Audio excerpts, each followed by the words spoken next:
Hey, yeah, that's right, beard's gone.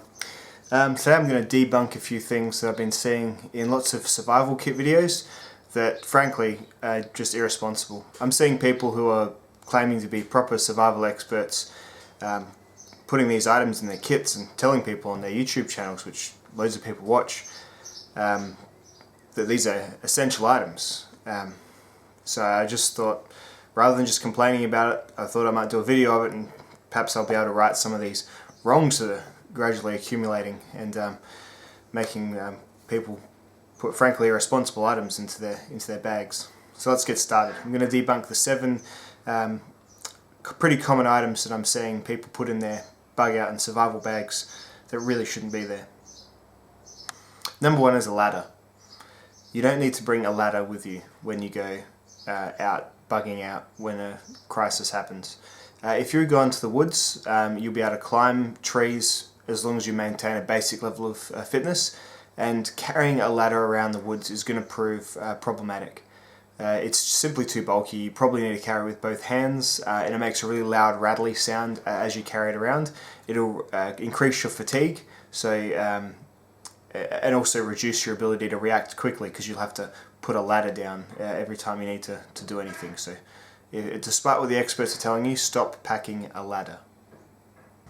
The second thing that does not need to be in your survival kit that I'm seeing crop up more and more is an adult colouring book.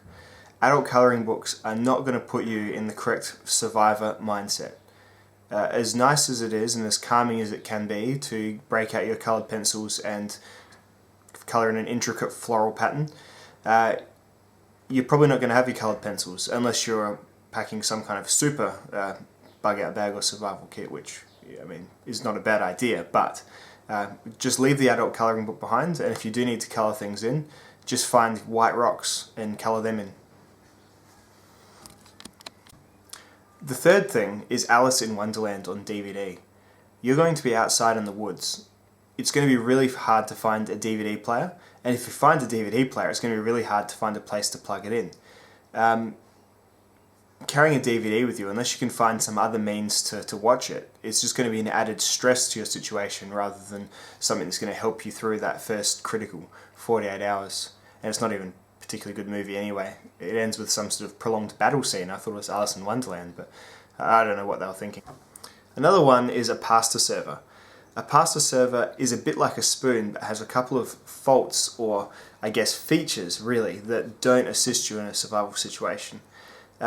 Having a hole in the bottom is great for working out a standard serve of spaghetti, which is what that hole is for. However, when you go to collect water from water sources with this, you'll find that hole is counterproductive in gathering your water.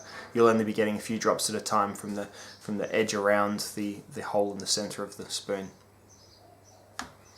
Now, despite what the current trends are, and I know animals are man's best friend, and some animals can be taught to work for you, don't listen to the people that are telling you to bring your cat and pack your cat in your survival bag.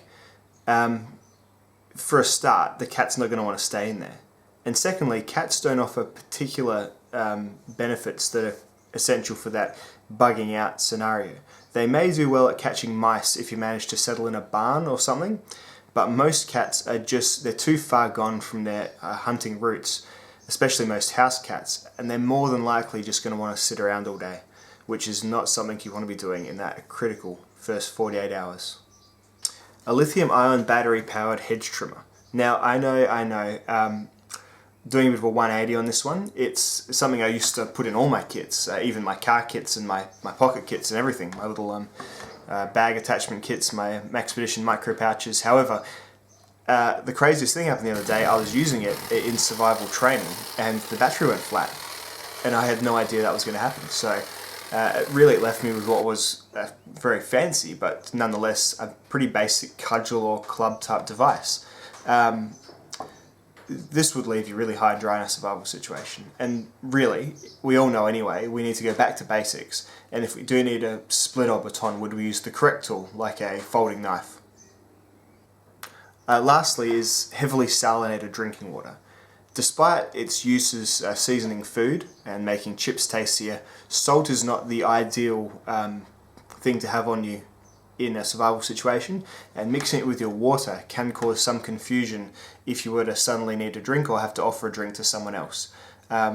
Salty water is not the best drink. It's probably about the second or third best thing you can drink in a survival situation. So I'd probably pack something like cans of tomato soup instead as your primary fluid source. Super salty water is, it's probably just new research coming in, but it's not the best thing to be drinking anymore. So I can't blame the people who've been putting them in their older videos, say before 2014 or something, but recently we've started to figure out that heavily salting your drink bottle or your drinking water isn't a great thing to be doing. So that's another thing we need to sort of cut out of our current survival and bug out bags from this point onwards. Well, I hope this has been illuminating for you, and I hope some of this advice will be applied in your kits. If you've got anything in those kits, I suggest you run now to your shed or wherever you're keeping your kits and get them out immediately, because it could well save your life. Alright, well, I'll see you in the next survival tip video. Thanks, guys.